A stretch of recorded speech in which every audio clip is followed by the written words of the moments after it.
জগন্নাথ বিশ্ববিদ্যালয় কেন্দ্রীয় শিক্ষার্থী সংসদ যকসু নির্বাচনে ভিপি, জিএস ও এজিএস সহ শীর্ষ পদগুলোতে নিরঙ্কুশ জয় পেয়েছে বাংলাদেশ ইসলামী ছাত্র শিবির সমর্থিত প্যানেল। দীর্ঘ ৩৮ বছর পর অনুষ্ঠিত এই নির্বাচনে প্রধান প্রতিদ্বন্দ্বী বাংলাদেশ জাতীয়তাবাদী ছাত্রদল সমর্থিত প্যানেলকে পরাজিত করে তারা এই বিজয় অর্জন করে। যকসুতে নির্বাচিত শিবির সমর্থিত প্যানেলের শীর্ষ ৩ বিজয়ী বুধবার রাতে যকসুর ৩৯টি কেন্দ্রের ফলাফল একত্রীকরণ শেষে চূড়ান্ত ফল ঘোষণা করেন নির্বাচন কমিশনাররা। ঘোষিত ফলাফল অনুযায়ী ভিপি পদে শিবির সমর্থিত প্রার্থী মোহাম্মদ রিয়াজুল ইসলাম ৫,৫৬৪ ভোট পেয়ে নির্বাচিত হয়েছেন। তার নিকটতম প্রতিদ্বন্দ্বী ছাত্রদল সমর্থিত প্যানেলের একেএম রাকিব পেয়েছেন ৪,৬৮৮ ভোট। রিয়াজুল ইসলাম ৮৭৬ ভোটের ব্যবধানে জয়ী হয়েছেন। জিএস পদে সবচেয়ে বড় ব্যবধানে জয় পেয়েছে শিবির। এ পদে আব্দুল আলী মারিফ ৫,৪৭০ ভোট পেয়ে নির্বাচিত হয়েছেন। তার নিকটতম প্রতিদ্বন্দ্বী ছাত্রদলের খাদিজাতুল কুবরা পেয়েছেন ২,২০৩ ভোট। আরিফ ৩,২৬৭ ভোটের বিশাল ব্যবধানে জয়লাভ করেছেন। এছাড়া এজিএস পদেও বড় ব্যবধান ধরে রেখেছে শিবির। এ পদে শিবিরের মাসুদ রানা ৫,০০২ ভোট এবং ছাত্রদলের বিএ মাতিকুর রহমান তানজিল ৩,৯৪৪ ভোট পেয়েছেন। মাসুদ রানা ১,০৫৮ ভোটে বিজয়ী হয়েছেন। জগন্নাথ বিশ্ববিদ্যালয় ক্যাম্পাসে আছেন সহকর্মী নূর হোসেন, সেখান থেকে সরাসরি যোগ দিচ্ছেন তিনি। নূর, ৩ শীর্ষ পদ সহ অধিকাংশ পদে ছাত্র শিবিরের জয়ে ক্যাম্পাসের সার্বিক চিত্র কেমন দেখছেন?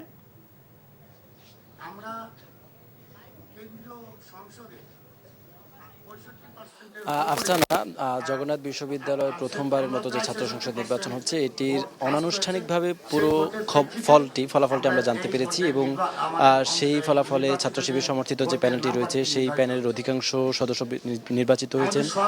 সেই প্যানেল থেকে ভিপি পদে যিনি নির্বাচন করেছেন তিনি, জিএস পদে যিনি নির্বাচন করেছেন তিনি এবং এজিএস পদে যিনি নির্বাচন করেছেন তিনি, তারা সবাই প্রত্যেকে নির্বাচিত হয়েছেন এবং তাদের ফলাফলের মধ্যে যে ব্যবধান সেটিও আমরা জানতে পেরেছি। এবং এই মুহূর্তে আসলে জগন্নাথ বিশ্ববিদ্যালয় কেন্দ্রীয় ছাত্র সংসদ নির্বাচনের যিনি প্রধান নির্বাচন কমিশনার তিনি ব্রিফিং করছেন।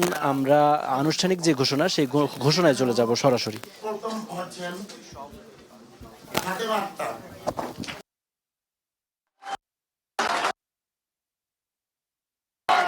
তিনি ভোট পেয়েছেন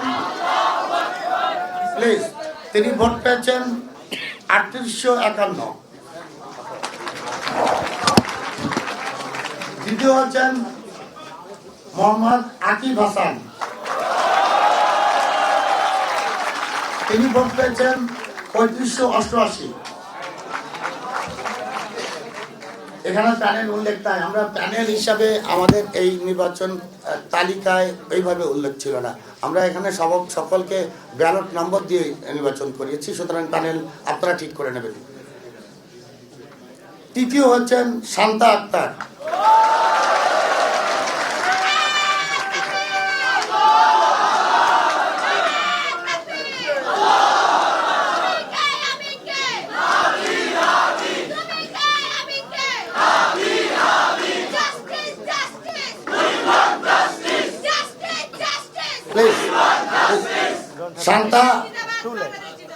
শান্তা ভোট পেয়েছেন ৩৫৫৪। চতুর্থ হয়েছেন মোহাম্মদ সালমান আমিন,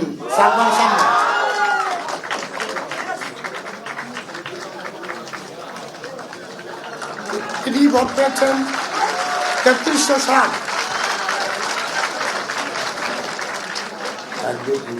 পঞ্চম হয়েছেন মোহাম্মদ জাহিদ হাসান,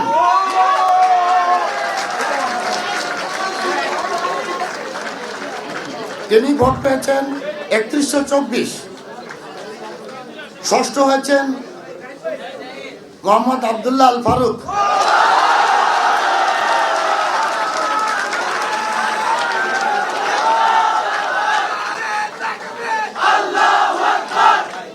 তিনি ভোট পেয়েছেন ২৯১৭। এবং সপ্তম হয়েছেন, আমাদের এই সদস্য পদটি হলো ৭টি, তো সপ্তম হয়েছেন ইমরান হাসান ইমন, তিনি ভোট পেয়েছেন 2636। আমরা অন্যান্য প্রার্থীদের ভোটের দীর্ঘ তালিকা আমরা সেই নাম্বারটি ওয়েবসাইটে দিয়ে দেবো, এখানে ঘোষণা করছি না। যারা বিজয়ী তাদেরকে পোস্ট করছি, তাদের ঘোষণা করছি এবং অন্যান্য সকলকে অভিনন্দন জানাচ্ছি ইলেকশনটি সমাপ্ত।